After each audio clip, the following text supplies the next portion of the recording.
Now I know that you had said that when he's home, he's rarely crated, and that your wife has considerable difficulty controlling him. No, I mean, a little bit. Okay, all right. When we first talked, one of the reasons why he's here is because you said that your wife Right. was having difficulty with Right. the dog. One of the problems is he has way more freedom than he deserves right now. Okay. And basically, a lot of times when he's in his crate, I'm pretty sure that what's happening is, quit. Good. People open the door and allow him to just exit. There's no control. There's no self-control, which develops no self-control. So he's in his crate. Someone walks over to it. They let him out and free will it. He gets to run and walk or do whatever without any, Restraint. restraint.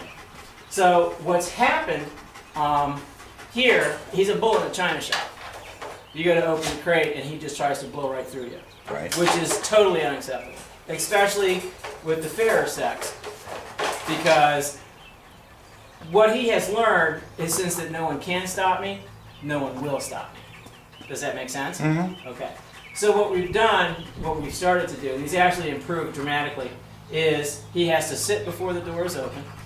We extract him by putting a leash on him, and then we make him sit after he comes When he out. comes out. And we have to walk politely to wherever we're going. And then we can either put his e-collar on or do whatever we're going to do next. What a good dog. That's a first, huh? He's like, it's hot out. I'm a big black hairy dog. He doesn't, we've only been out for a couple minutes and he's already tanked. But basically, what we're trying to establish is that we don't get to make poor choices.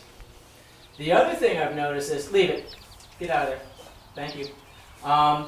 The other thing I've noticed is basically a lot of times what's happened is everyone is kind of behind the corrections with this dog.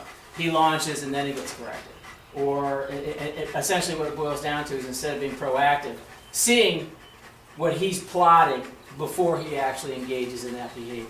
So if he's getting ready to light up on the squirrel or the dog or whatever, you call him away from that, have him sit. The other thing, which actually we just recently discovered, is he's been allowed to eye stalk. Quiet. So when you're walking with him or doing whatever, he focuses on whatever that target object is. If you're able to get him to come back to you, what he'll do is he'll whip around into your side and you both eye stalk together, waiting for whatever that distraction is, deer, wreck, whatever it is. So he's basically been allowed to become aroused. So what we're trying to do is get him to kind of forsake that in favor of something he can bank on, guarantee.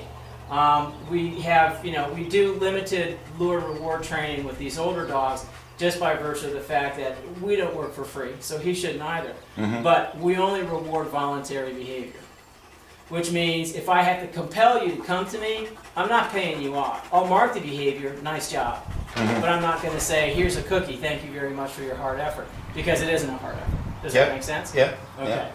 So basically, that's where we're at right now. When we go to, and this is something, your wife is coming out next week, Yep. right? Okay, Right. so this is something that I'm hoping to chop this up for you so that you can show her that these are the things that she's going to need to practice.